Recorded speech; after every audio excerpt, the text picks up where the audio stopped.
Foi pra diferenciar que Deus criou a diferença. Irá nos aproximar, intuir o que Ele pensa. Olá, o programa Universo da Inclusão hoje vai tratar o tema Como aceitar as diferenças. O nosso convidado hoje, Dr. Marcos Bueno, doutor em Psicologia, professor na Universidade Federal de Goiás. Professor Marcos, olá, prazer tê-lo com a gente. Prazer é meu, eu agradeço o convite, estar aqui com vocês no Canal 17 e esperamos poder fazer um bom programa. Olá, Karina. Olá, Joana Dark, seja bem-vindo, doutor Marcos, ao nosso programa. Obrigado. E a gente começa pedindo, doutor Marcos, que o senhor defina diferenças. Como é que a gente pode definir diferenças? Eu vejo que a palavra diferenças, do ponto de vista da ciência, vai depender muito que tipo de ciência que você trabalha com diferença, né?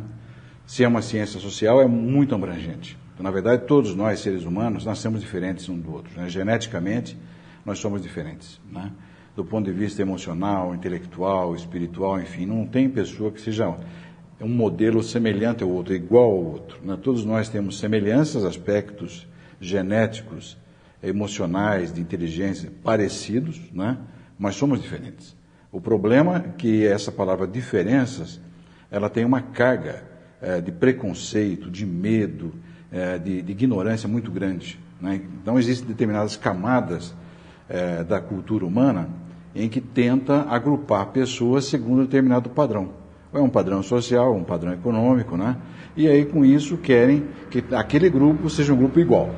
E quem não pertence a essas características definidas por esse grupo social são diferentes. Se são diferentes, são excluídos, né? Então nós estamos vivendo de 1999 para cá, a partir de uma carta da Assembleia de Londres, né, que fala sobre a reabilitação internacional, né, ela aborda-se que está se paulatinamente acabando com essa palavra que fala sobre diferenças, né? O ser humano, como diz o próprio poeta Carlos Drummond de Andrade, ele fala que todos nós somos diferentes e todos nós queremos uma coisa que seja ímpar, né, que seja singular, que seja única, né?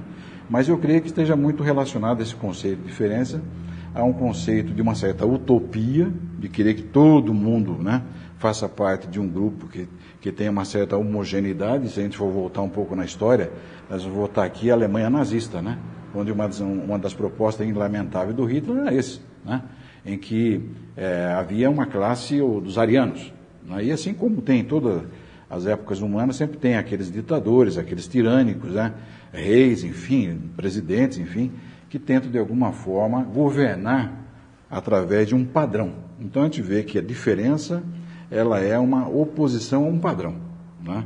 O padrão, na verdade, esse padrão único é uma utopia, isso não existe, né?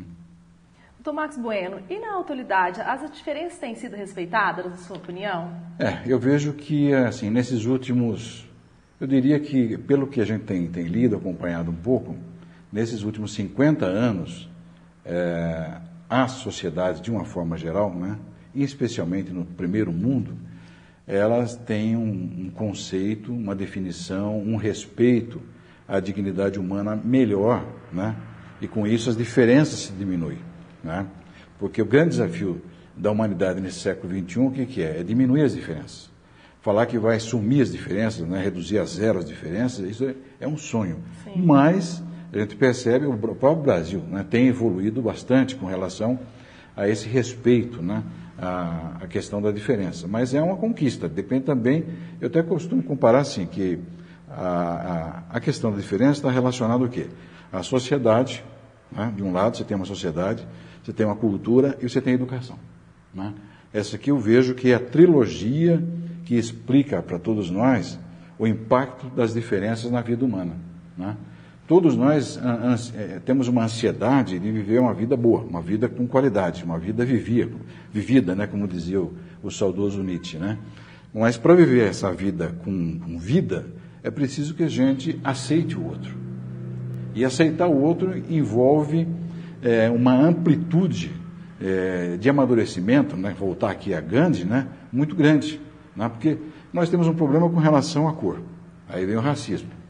Nós temos um problema com relação às questões econômicas. Quer dizer, aí tem um outro tipo de preconceito. Nós temos um outro problema relacionado, por exemplo, à questão do homem e da mulher, que teve uma conquista grande nesses últimos 30, 40 anos, mas ainda a mulher, em muitos campos de vida, ela ainda é penalizada, né?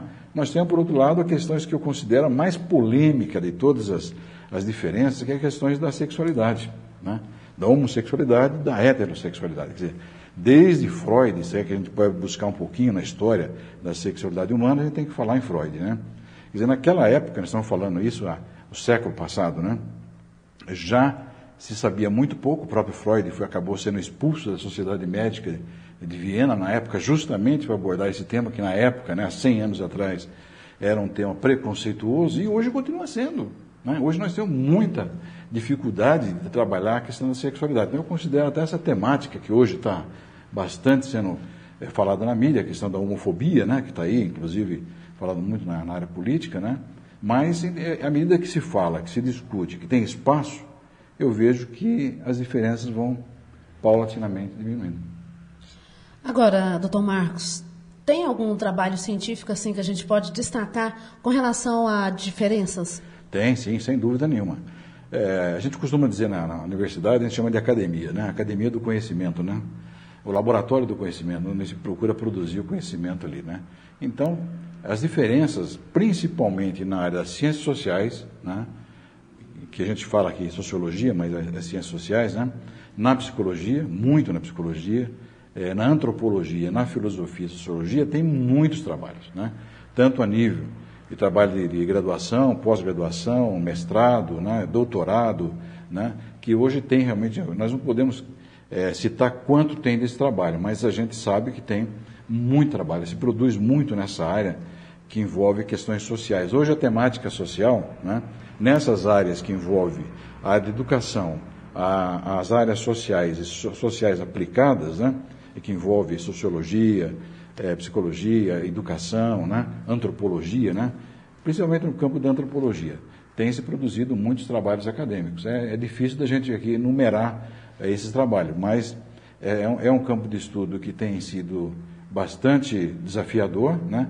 Minha própria tese no doutorado, né, que foi na área de psicologia social, né, eu utilizei um autor francês, né, que é o Christophe de Jost, que é um psiquiatra, ele é psicanalista, né, professor, médico do trabalho, e um dos seus, vamos dizer, dos seus eixos de pesquisa, inclusive produziu até um livro que foi até traduzido do Brasil, que chama A Banalização da Injustiça Social, né?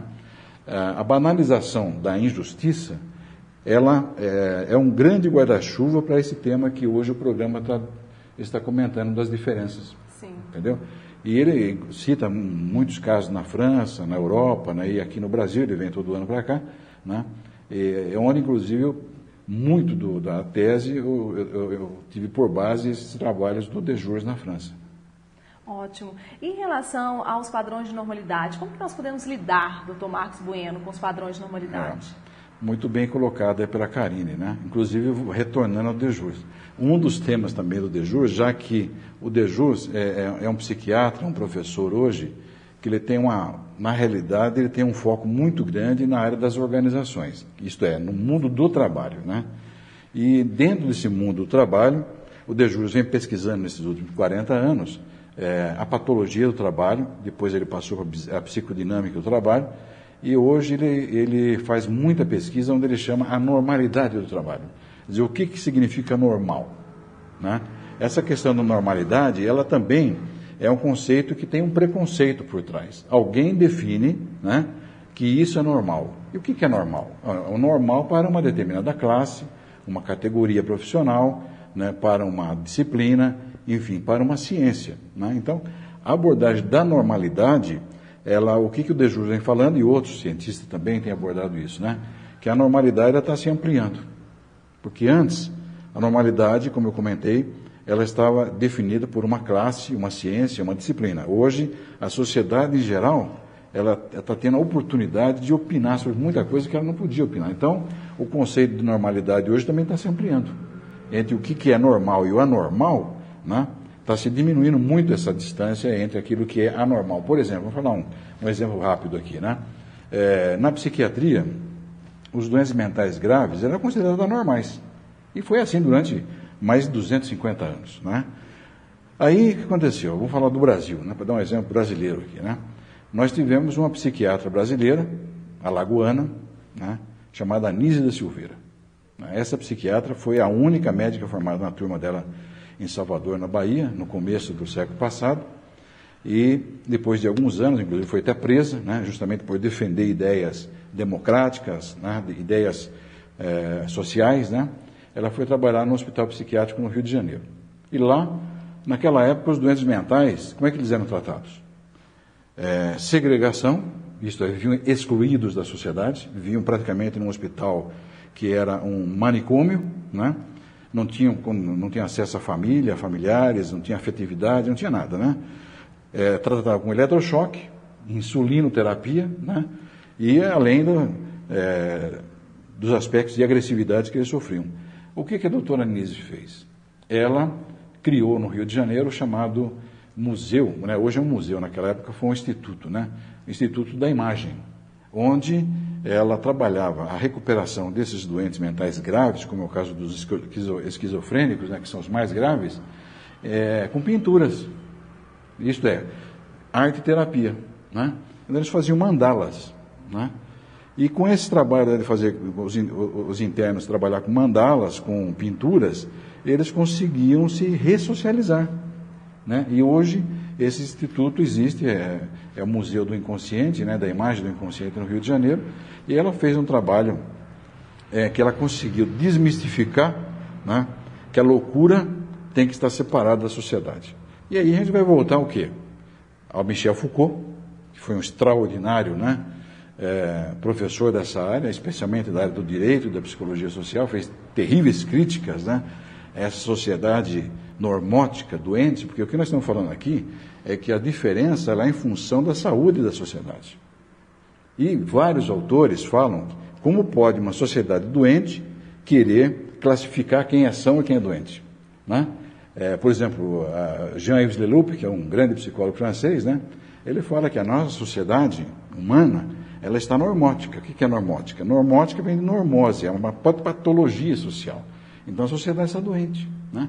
Então uma sociedade que está doente, como que ela pode definir padrões do que é social, do que é saudável, do que não é saudável, né? Do que deve ser incluído, do que deve ser excluído, né? Então esse conceito de sociedade que nós estamos vivendo melhorou muito, sem dúvida nenhuma, nesse último século, mas ainda nós estamos ainda muito longe. Só a gente ver o que acontece em termos, quando nós falamos em diferenças, automaticamente nós vamos ver os excluídos, né? E aí você tem o quê? Os portadores de deficiências físicas, terrivelmente excluídos, né? Hoje foi criado cotas, né? Então as empresas com um certo número de empregados têm que ter um número mínimo de portadores, né, de deficiências físicas. Existem outras diferenças, né?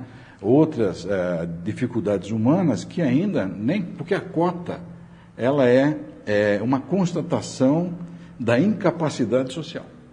Porque se essa sociedade, ela fosse uma sociedade integradora, né, saudável, não precisava de cota. Com certeza. Né? A cota é a prova cabal, real, né, de uma sociedade incapaz. Essa é a realidade, né? Precisa de cota para colocar um negro na universidade, precisa de cota, né? Precisa criar uma lei Maria da Penha para proteger a mulher, quer dizer, precisa criar uma lei de proteção do idoso, né? Ou da criança, do adolescente. Tudo isso são diferenças, né? Que de uma sociedade que está ainda, lamentavelmente, né, muito atrasada, né? Tem certos países que realmente, né, tem um trânsito melhor, e o ser humano não precisa tanto, né, ter esse amparo legal que nós temos aqui, né? Que entra numa questão também cultural, né? Isso, exatamente. Essa questão quanto é importante, e a questão também da normalidade, que é bem subjetivo, né? O que é certo, o que é errado, o que é adequado, o que é inadequado. Programa Universo da Inclusão hoje, falando como aceitar as diferenças. O nosso convidado hoje, Dr. Marcos Bueno, doutor em Psicologia, professor da Universidade Federal de Goiás. Doutor Marcos, com relação a destacando esse tema de hoje e exemplificando, por exemplo, a união homoafetiva, a opinião do senhor, também é um processo, digamos, que tem que ser evoluído? Eu creio que sim.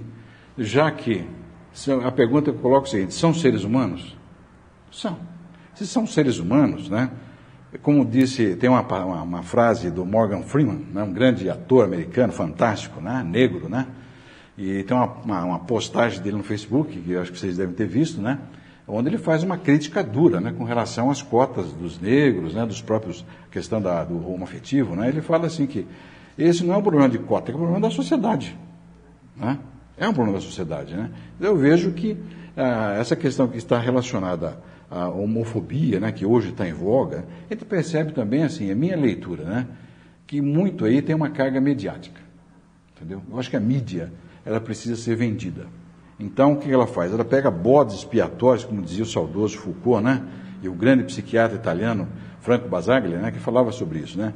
A sociedade precisa de bodes expiatórios, né?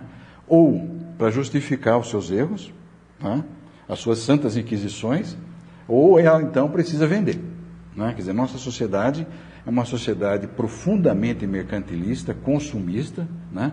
E aí eu vejo que essa questão da homofobia, ou questões das relações homoafetivas, né?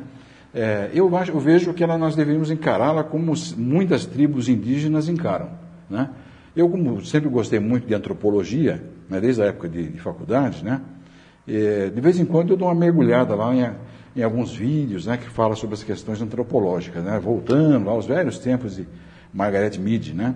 E eu vi alguns filmes, né, que foram produzidos com algumas tribos, tanto brasileiras quanto norte-americanas, onde foi perguntado ao antropólogo que estava filmando a tribo, né? E aqui na tribo, tem homossexuais? Ele falou, tem.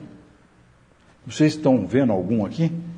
Aí o repórter falou, não consigo identificar nenhum, assim, algum trejeito, né, que seja homossexual, né? Eu falo, tem, só que eles são incorporados naturalmente na tribo.